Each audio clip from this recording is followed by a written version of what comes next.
Oke, kalau misalnya kita garis bawahi soal masalah cuti premi, Pak, apakah ini bisa mengganggu likuiditas dari perusahaan asuransi menurut Anda?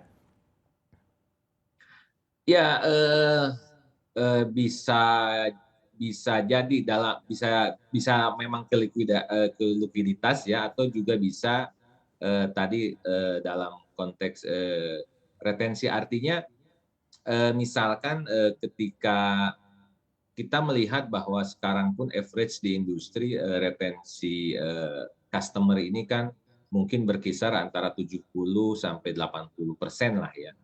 Nah dan itu, beberapa, s da porsi dari 70, 80 yang, bisa di-retain itu akibat dari, cuti premi sebetulnya. Artinya, kalau misalkan, cuti premi ini, diperketat, kemungkinan retensi itu akan berkurang gitu ya, dan, tentu akan, memungkinkan adanya, pembatalan dan penarikan dana yang, kalau secara masif tentu akan mempengaruhi sampai dengan likuiditas perusahaan. Mhm, oke. Tapi kalau misalnya kita melihat sepanjang 2021, 2020 dengan adanya pandemi, apa sih yang Anda lihat sejauh ini yang menjadi tantangan dari, produk asuransi umum dan juga asuransi jiwa sejauh ini? Iya, memang kita, ini kan dalam, masa-masa perubahan transformasi lah ya, dan kita Mhm, berada di dalam, apa namanya, pertengahan masa begitu ya, belum belum benar-benar ke digital, tetapi mengarah ke era digital.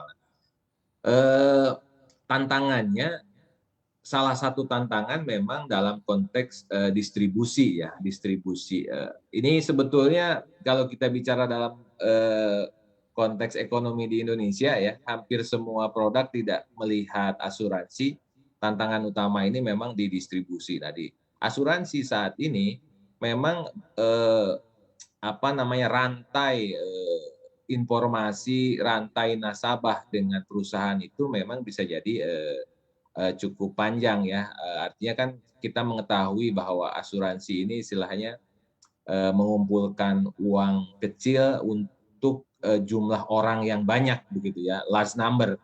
Nah, sehingga skala ekonomi dalam konteks distribusi ini sangat penting. Apabila, apa namanya,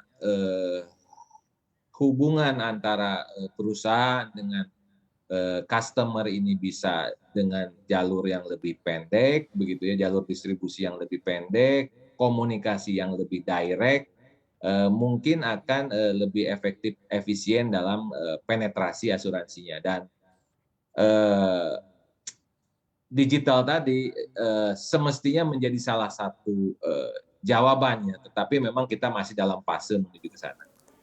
Untuk informasi lebih lengkap dan berita terkait, klik link deskripsi.